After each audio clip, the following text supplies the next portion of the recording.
Gazonor, c'est assez simple. On vient capter le gaz de mine, le fameux grisou qui est accumulé dans les anciennes galeries minières. Et on en fait deux choses. On l'injecte sur le réseau de GRT, donc sur le réseau de transport à une pression de 65 bars. Et on prend une partie de ce gaz pour en faire de l'électricité et bientôt de la chaleur à destination de la commune d'Avion sur laquelle on se trouve. Le Gazonor, c'est 4 sites d'exploitation en France, plus le satellite que représente la commune de Béthune. Et on a aussi une activité en Belgique, à proximité du bassin de Charleroi, étant donné que le bassin minier continue entre la France et la Belgique. Donc aujourd'hui, le projet le plus emblématique est celui de Béthune, commune à laquelle on vient, pour le réseau de chaleur, alimenter en gaz de mine, qui est donc consommé par la chaufferie, qui alimente le réseau de chaleur. Sur place, on a deux moteurs qui fabriquent de l'électricité. On injecte cette électricité sur les réseaux et on sait récupérer la chaleur sur ces moteurs à destination du réseau. Donc on a une triplette, gaz, chaleur, électricité sur la commune de Béthune. Derrière, on regarde à d'autres débouchés potentiels, notamment l'hydrogène, puisqu'on a une forte demande au niveau de la région et au niveau même national pour, en tant que producteur de gaz, nous intéresser à ce type de technologie et ce type d'énergie. Donc c'est quelque chose qu'on regarde de très près avec un pilote qui devrait bientôt débuter sur la production d'hydrogène à partir du gaz de mine.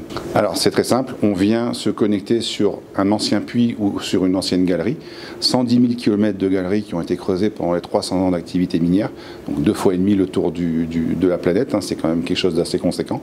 Et donc tout ce beau gaz continue à s'accumuler, on vient se connecter à partir d'anciens puits ou des sondages de décompression qui ont été forés notamment par l'État à la fin dans les années 2000, et on vient avec un compresseur alimenter soit des moteurs, soit un réseau de production de gaz ou de transport de gaz. La majeure partie du gaz extrait du puits est injecté sur le réseau GRT à l'aide de ces compresseurs. En termes de volume, c'est conséquent, ça équivaut à 6 à 9 000 normomètres cubes heure, 24 heures sur 24, 7 jours sur 7 depuis les années 90. En gros, c'est l'équivalent de 40 à 45 unités de biométhane qui sont captées et injectées à partir d'un seul puits de mine, celui du site BIS de Liévin où on se trouve aujourd'hui. Le gaz de mine, c'est tout simple, c'est du gaz qui est dégagé par les mines, par les veines de charbon qui ont tout simplement été exploitées. On a cassé la structure quelque part et donc indéfiniment les morceaux de charbon qui restent au fond dégagent du méthane, du CH4 très exactement, dont les teneurs peuvent être variables, qui s'échappent et qui ne demandent qu'une chose, migrer vers la surface, mais en s'accumulant à proximité de la surface qui peut être dangereux. Et donc c'est la raison pour laquelle, dès l'origine, quand on a pensé que le bassin minier allait avoir une fin, il fallait aussi trouver une solution pour ce méthane, parce qu'auparavant, ce méthane, il était évacué normalement par les puits d'aération. Donc ça ne posait pas de problème sur le bassin minier. À partir du moment où on fermait l'ensemble du bassin minier, il fallait trouver donc des zones d'évacuation de ce gaz. Et c'est la raison pour laquelle, à la fin des années 80, Charbonnage de France a pris l'initiative de construire Gazonor, où nous sommes aujourd'hui. Gazonor qui permet de mettre le bassin minier en décompression et qui permet donc de faire évacuer ce méthane, le grisou, parce qu'il s'appelle comme ça au fond de la mine, qui était le gaz de la mort, en quelque sorte. Le prix du gaz ainsi développé, de la chaleur ainsi développée, voire du kilowatt, n'a rien à voir avec les prix qui sont pratiqués commercialement sur l'ensemble de notre pays.